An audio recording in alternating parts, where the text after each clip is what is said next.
Hello everybody, and welcome back to the coolest, oh look, Thompson, dog training channel right here on YouTube. I'm Tom Davis, America's Canine Educator. Hey, thank you so much for joining me here today. If you're new here, welcome. If you've been here for a while, thank you for your loyalty. Look guys, the dog training industry is confusing as hell. I agree with that 100%. I get confused all the time of all this stuff that's going on. It's like, he said this, she said this, what book to read, what collar to use, what leash to use. I'll be the first to tell you, I don't know everything either.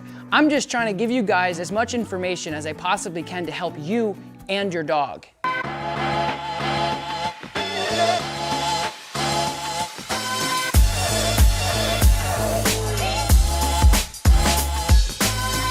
And with that being said, as a dog trainer or even a dog owner, just realize that you have to do what feels right for you and your dog. If you're reading something or you're watching training or you're doing something in training that just doesn't make sense to you, don't do it. It's that simple. Now moving forward from that, I have recently had an epiphany of like, holy crap, this information, like I said in the beginning of the video, is like, boom. So I want to talk about it. We're going to dive right into it. I have an online training facility and I usually work on that 2 to 3 hours, Monday through Friday, every single day before I come into the facility to work with my trainers, my board and trains, and of course my clients. And recently, while filming and recording a podcast session with one of my online sessions, I basically was like, wait a minute. So this girl was having a problem with her dog and she was really conflicted on her dog barking at people at the door. All right, really quick guys, before we continue this video, do me a solid. Like this video, and I want you to leave a comment down below right now, pause the video, and let me know what kind of dog you have. Doesn't have to be purebred. What kind of mix do you have? Do me a solid. Subscribe to my YouTube channel, turn on your notification bell so you don't miss away any of the giveaways that we do on here. I give away bundle packs of the No Bad Dog merch, stuff like this. So do that right now and I'll wait. Okay, thank you guys so much. I appreciate it. So I was having that conversation with my online client. She was talking about my dog is barking at the door. My dog is chasing squirrels. My dog is barking at people inside the car. Now you would think, yeah, and so basically what I came to realize is I started to catch on to a lot of the clients recently, and I just, again, like I try to learn every day. I try to sharpen my tools and get better at what I do every single day for the dog's sake. If I'm not getting better, then I'm staying stagnant, and I hate that. So for me, when I started gathering this information over the last couple of weeks, I think just maturity and experience, I started to look at things through a different lens and realize certain scenarios, and I'm able to then distribute it in a different way I never have before. She's like, well, how is the training, the training isn't working. I'm very frustrated with the training. And this is something everybody deals with, every dog owner, every trainer. And I just literally just came to the surface and it clicked. I'm like, wait a minute. You actually think that your dog is supposed to act this way all the time. Your dog is actually supposed to act trained all the time. Your dog is supposed to walk very nicely on a leash all the time. Your dog is not supposed to get excited when you come in the door. Your dog is not supposed to bark at things they feel like they need to bark at. Hold the phone. Let me just help you out right now and get away a lot of that frustration that you're having with your dog. Dogs are not robots. The training starts when you apply the training. The training isn't universally, robotically into the dog. That's the way they have to act. If your dog pulls on a leash, that doesn't mean they're not trained. If your dog jumps on somebody, that doesn't mean they're not trained. If your dog gets excited and barks at somebody out, that doesn't mean. The training starts inside voices versus outside voices. Let me give you a perfect example of that. You're a kid in the car, or you're a parent with kids in the car. You're on your way to Disney. The kids are really excited, but they know they can't act a certain way in the car. Inside voices versus outside voices. They get to Disney, they go crazy. They go nuts, right? Inside voices versus outside voices.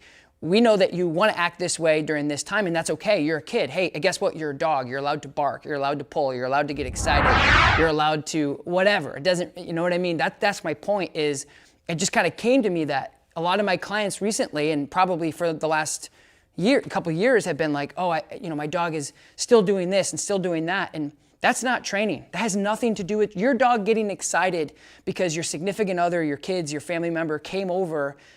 Doesn't mean your dog isn't trained. That's innate, that's primal. You're never gonna take that away from them. You're never gonna tell a fish not to swim.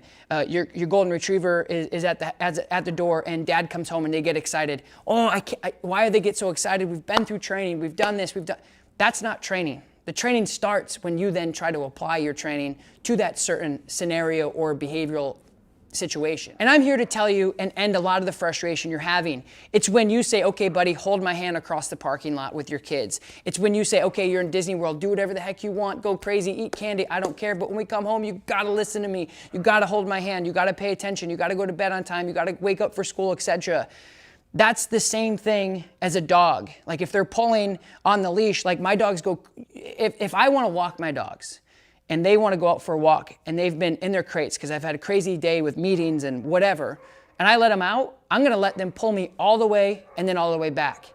That's not training. That's not, my dogs aren't trained. And when people are looking at me like, wow, those dogs are crazy pulling, and I'm like, no. The training starts when I go, hey, heel, let's go. And they, boom, and they get right into place and they walk beautifully loose leash no matter how long I want them to walk. And that's where the training starts. So if your dog is barking at the door, your dog is pulling on the leash, your dog is still doing some of these behaviors, you're not training to take that away. You're not training for those to never exist anymore. That's unrealistic and unfair and ultimately going to create a lot of frustration in your relationship with your dog. And for an example, if we did a board and train with your dog and we spent 2 weeks on regular basic obedience and you walked out that door and you didn't say break or heel or anything to tell the dog, this is what I want you to do, and they pulled you, has no infliction on us, has no infliction on the dog.